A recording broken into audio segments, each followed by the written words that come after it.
Hey everybody, it's Serenity here. I haven't made a video in God knows how long, but I'm back and I have a good topic for today. I recently just got out of a relationship with a narcissist. I know, a disaster. I'm going to explain everything I learned about narcissism and how you can avoid being narcissistic fuel.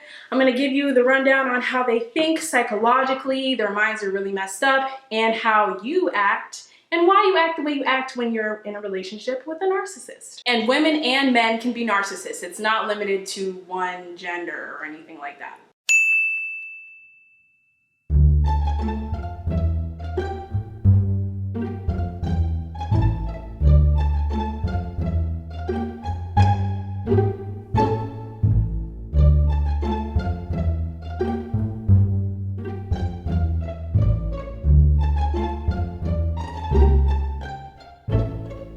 The first thing that the narcissist does is they love bomb you.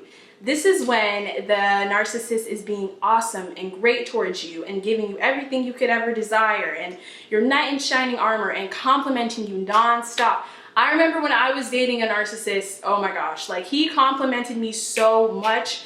And that sounds weird, like how could someone compliment you so much? But it wasn't genuine.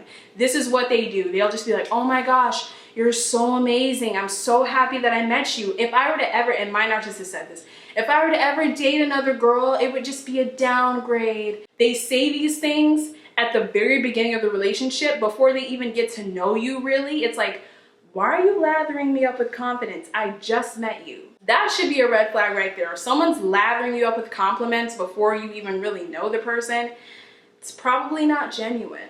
So during this phase, everything's great, everything's going fine. The narcissist probably wants to take up all your time. The narcissist may get jealous if you go and hang out with your friends or even your family because the narcissist really wants to get his claws in you or her claws into you to make you comfortable with them. Narcissists also tend to pick people that don't have a lot of friends or family that they're close to because they're easier targets. So if you are a narcissist's friend or their lover, you are supplied to the narcissist. The narcissist needs fuel. This fuel is attention. They need constant attention from people. This is how they validate their self-worth. They don't love themselves if they're not getting attention from people or getting things from people. Narcissists will oftentimes have jobs where people rely on them and need things from them. They need to feel like they're needed because that makes them feel like they're important. So during this love bombing phase, you're just, the narcissist is giving you all their time. And then the second phase, the devalue phase, it starts to slowly trickle in during the love bombing phase. So during the devalue phase, this is when the narcissist starts to gaslight you. And gaslighting means that they are manipulating someone by psychological means to question their own sanity. And they also do something in the psychological world referred to as the do-do test. So the do-do test is a form of gaslighting. So my narcissist would gaslight me all the time. It was awful. So when I was in a relationship with a narcissist, what happened was that we were supposed to go to this event called Art Walk, and we'd been planning it the whole day. I had the text messages, he was excited to go, everything seemed fine. Then when I picked him up and we went on ahead and went to Art Walk, he didn't want to do it. And I'm like, okay, that's weird. We just talked about this. And he said that he wanted to do it. So what's up? We get to Art Walk, he doesn't want to be there. So we drive to get some food. And then when we get to the place to get the food, apparently it was going to take 30 to 40 minutes and my narcissist got mad at me. And he was like, God, Serenity, you're so retarded. Like, he used to love that word. I'm sorry. I don't like using that word. But these people, they are very verbally abusive. He was saying things that didn't make sense, blaming it on me that our food was going to take so long. So on the way home, he just started telling me to shut up and just all these verbally abusive things. And literally, it was just because the food was going to take 30 to 40 minutes. That was my narcissist doing his do-do test. This is the test that all narcissists do to see how you react. The do-do test really is just to see how much of the narcissist's abuse you can take. And so oftentimes you'll be tested over and over again. So this do-do test that The narcissist, they literally plan to do this, which sounds weird, but these people are so manipulative that they plan to see how, if they can unleash their narcissistic rage. And this is another term in the psychological department. Narcissistic rage is when the narcissist just gets angry out of nowhere, or they just get angry and it'll be towards you, but you may not have even done anything. 9 times out of 10, you didn't do anything. So that's narcissistic rage. Every interaction with the narcissist where they explode and have this rage is a test to see how much you could be the narcissist punching back. Literally, this rage will come out of nowhere. It's crazy. Like, you will be not expecting it. And then at this point, during the devalue stage, it'll feel like you're walking on eggshells. So then after the narcissist does this narcissistic rage, he or she will say, I apologize, I'm sorry.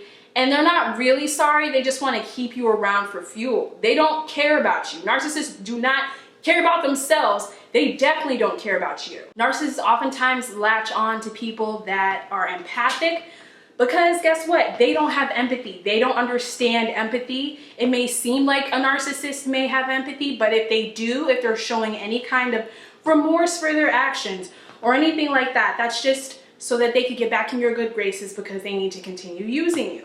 Anybody that cares about you isn't going to play you like a ping pong. Everything will be back and forth, back and forth. You'll have these great times. It'll be a Dr. Jekyll, Mr. Hyde kind of thing. And the narcissist will just keep doing this whole narcissistic rage towards you. And once you react, if you ever decide to react, then the narcissist will say, oh my gosh, you're so crazy. Why are you overreacting? That moment that you're finally just like, I'm tired of you. I'm tired of you treating me like this.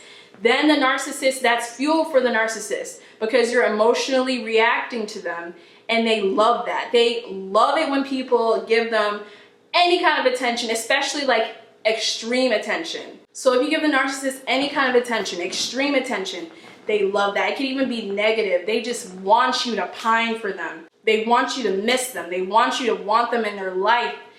And they are so skilled at doing that. Also in the devalue phase, yeah, it'll be a back and forth, back and forth. Your narcissist, if you're dating them, they'll probably flirt with other women or flirt with other men, and it'll be subtle. And a lot of narcissists cheat. A lot of them cheat. They're liars. They twist stories up. One surefire way, they say, to tell if you're dating a narcissist, and I'm living proof of this because I experienced this, ask them when you're starting to date them about their exes. They will always, always, always, you can look this up, this is a fact. The narcissist will always say, my exes are crazy. All my exes are crazy. They will have nothing, hardly anything positive to say about an ex. It'll always be the other person, and they will never take fault for what they did in the previous relationship. They always love to play the victim. Narcissists are so skilled at playing the victim, but that's one thing you should ask for, like, how are you and your exes, or like, what happened? You know, just ask like casually, and watch what they say. So according to the psychological world, narcissism often starts when a child is neglected. It has something to do with the childhood. The child's either neglected or overindulged. So meaning mommy and daddy either weren't there for them emotionally and didn't hold them enough, and things like that, or they praise their kid too much, or what the parents may have done was only be nice to the child when the child made them look good. So in public, they were really nice to the child, but behind closed doors, they weren't. And oftentimes they say for people that attract narcissists in relationships, oftentimes they were raised by a narcissist. Back to the devalue phase. This is, yeah, when they'll either flirt with somebody else, cheat on you, and then if you confront them about it, they'll make you feel like you're crazy, and that's a form of gaslighting. I remember my narcissist, I would have a text message from him and then ask him about the text message. He'd be like, I never said that. And I'm like, I have the messages right here. Do you want to see them? And he'd say no. Narcissists never accept fault for anything that they do. They just don't. Narcissists oftentimes will twist stories up and make it seem like something it's not, to make you look bad, and will not explain anything that they did. Narcissists are infamous for smear campaigns, and oftentimes the smear campaign can start in the devalue stage. The narcissist will start telling people you're crazy. The narcissist will start manipulating situations to make it look like you have a problem, when in all actuality, they have the problem. So narcissists plan to not keep you around. That's just a fact. So once narcissists stop seeing you as a shiny new toy that just came into their life, they start to like kind of be like, I'm tired of this. And they find ways to kind of like slowly ease you out of your life. For me, my narcissist started the smear campaign pretty early. So my narcissist started a smear campaign. And I remember when I was first aware of it, was when there was this one day when I took my narcissist to a restaurant that I didn't even like. I just took him. And I looked at my face and I was like, there's something wrong with my face, because I was breaking out really bad. And I had never broken out like that before. I just knew something was off. And my narcissist was like, just sitting there listening to me talking about it. And I pretty much was like, no, something's wrong. And something was wrong with me medically, and it kind of had to do with the narcissist. I found out I was breaking out and all this hormonal stuff was going on, and it had to do with the narcissist. And so later on in the day when I took him to his friend's house, he was like, can you please send me a selfie? And I'm just like, why are you asking me for a picture? You've never asked me for a picture before. My narcissist never asked for selfies. I was like, does it have to be from today? And he said, yes, pretty please. And I'm just like, okay.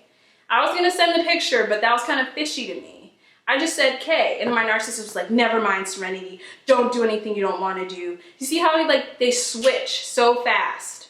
So what my narcissist was doing, he went to his friend, said, oh my God, Serenity was complaining about her skin all day.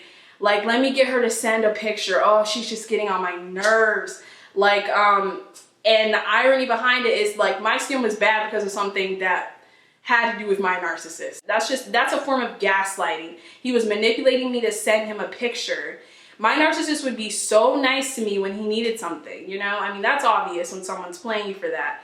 But it's like when it's your narcissist, they just slowly start to like put their claws in you and show their true self.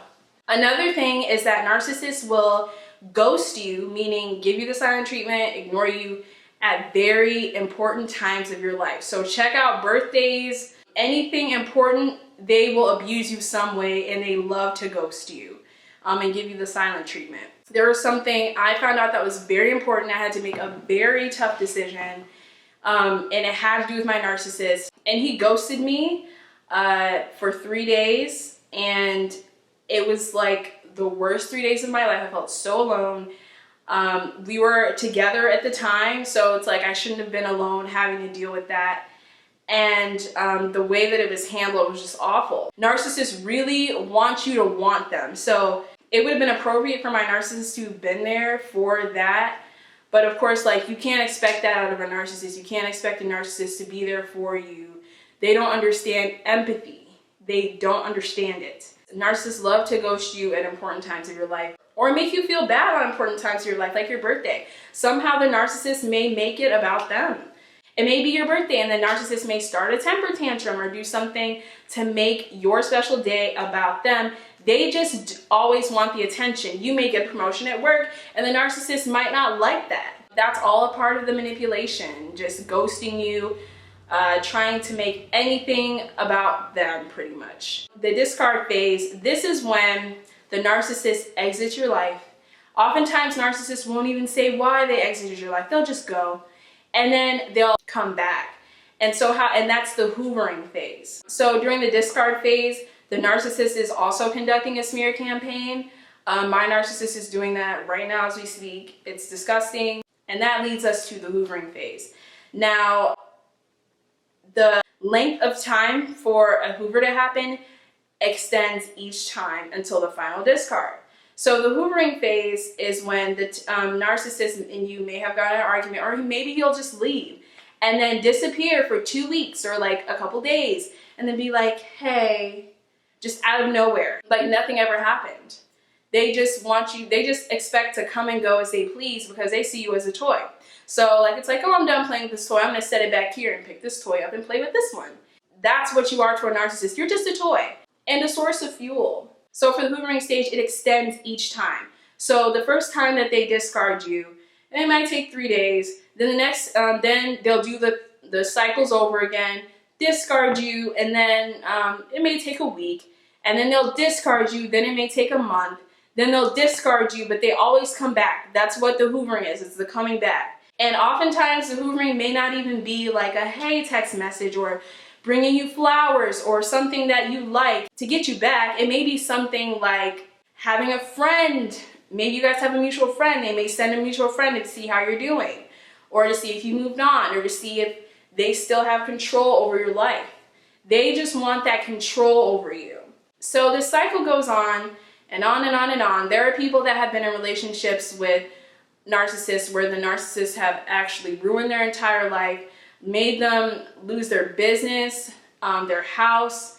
These are master manipulators, and they know how to work your mind to get what they want. And oftentimes people aren't even aware when they're dealing with a narcissist. The victim of this abuse may say, oh, so-and-so did this. And then their friend will be like, but he seems like such a nice person. I can't really see him doing that. Or their friend may be like, so-and-so did that? Really? Like, I can't see that. These people are master manipulators. You can look all this up. This is all information available to you. So if you've ever experienced anything like that, just know you're not alone. I am so sorry that you had to experience anything like that, especially if you get married to a narcissist. I'm sorry. All narcissists abuse their kids. They will abuse their children. And then the cycle will continue, and then you'll grow either an empath that attracts narcissists or a narcissist. If you marry a narcissist and have kids with them, I'm so sorry. It's proven that all narcissists abuse their children in one way or another. Not all narcissists are only emotionally and verbally abusive, but there are physically abusive narcissists as well. And so if you were to date a narcissist and have children, they're going to abuse the children. I have to say, I'm lucky. Before I even started dating the narcissist, I had someone tell me, so-and-so is a narcissist. And something in my mind was just like, really? Like, so I started researching then when I found out, oh, this person may be a narcissist. Let me go on ahead and research. If you have somebody in your life tell you so-and-so may be a narcissist, I'm not saying that they're being honest, but you may want to take heed and listen to that person. Me personally, it wasn't that difficult for me to go through this process because I did have this information, but I wasn't smart enough in that respect, because if I was really smart, I would have done no contact.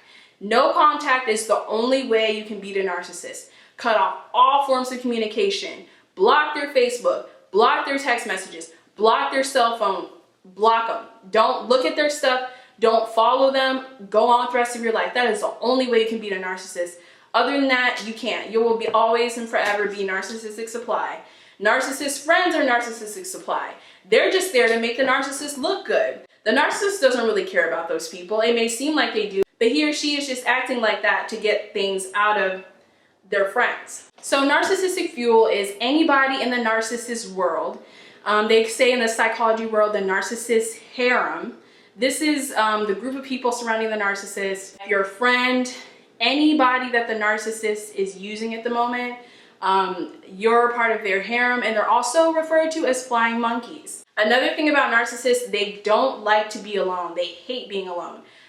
I noticed that my narcissist was like hardly ever alone. It was kind of weird. They just can't stand their own company. It seems like it drives them crazy to be alone. They would have to think about their life and what they're doing to people and the lies that they're doing, the smear campaign, and they would have to actually be forced to think about what they've done. If you're in a relationship with a narcissist, I can almost guarantee you they are not going to give you closure, because they want to keep you dangling on a string, and they want you to be wondering about the narcissist. Well, what happened? You know, why did the narcissist leave? Why did the narcissist just disappear? If a narcissist disappears, it's because he has a new source of supply. He has a new toy in his life or her life that is taking up his time. And he just thinks that this new toy is more interesting than you. Most often, that's why narcissists leave, is because they have a new source of primary fuel. You were that primary fuel when you were dating them. It might not just be that. Oftentimes, narcissists leave if you've caused a severe narcissistic injury. A severe narcissistic injury is something that really embarrassed the narcissist in front of, oftentimes it may be in front of a member of his or her harem, you know, the flying monkeys, the people that he's doing the smear campaign for. Or Or another reason that you may be discarded permanently is because the narcissist is going through a hard time, and the narcissist doesn't want you to see him or her going through that hard time.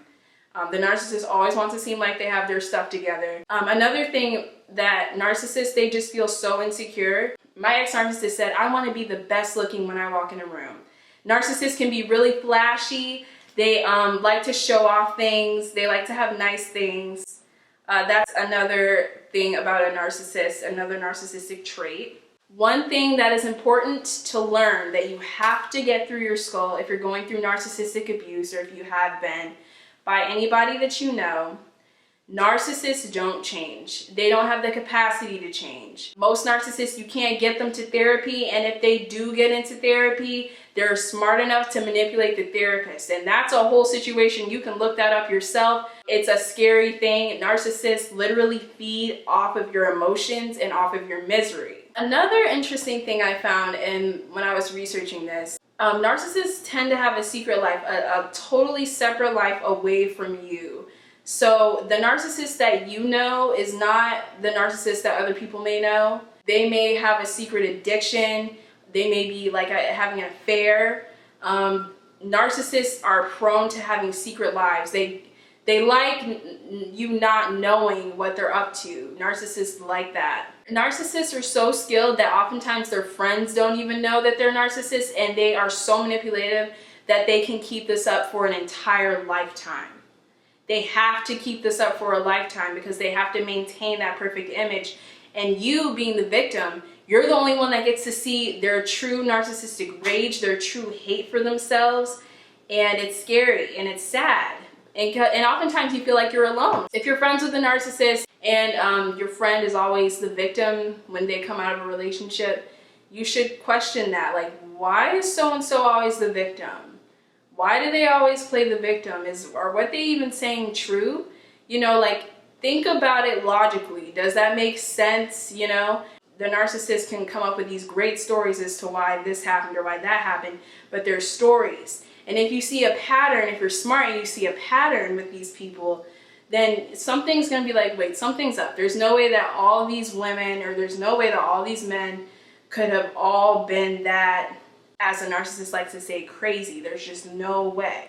Narcissists are great actors. Narcissists are also very controlling. They might not like the way you wear something. They like to start fights. They want to have complete control over you. They might not like your friend, so they may manipulate you to stay away from a certain friend.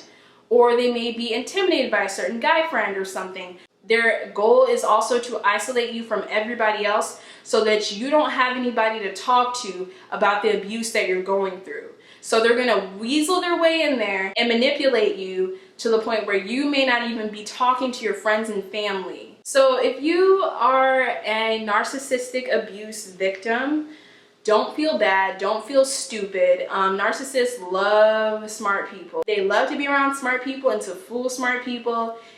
Narcissists don't want anybody unattractive on their arm, so they're gonna want pretty people. They're gonna want people in their life that other people envy. So if you're a narcissistic supply at one point, kudos to you. You're probably pretty, smart, interesting. There's something about you that makes you desirable, because narcissists, they're really good at picking pretty or handsome, nice, smart people and taking advantage of them. They love being able to do that. So I could keep going and going, but that's what I learned about narcissism, and that is my experience with narcissists. I learned that I have several narcissists in my life. If you're going through narcissistic abuse, attached to this video, I'm going to include links to great videos that have helped me learn about narcissistic abuse and to get through narcissistic abuse and get over it, and just all this information.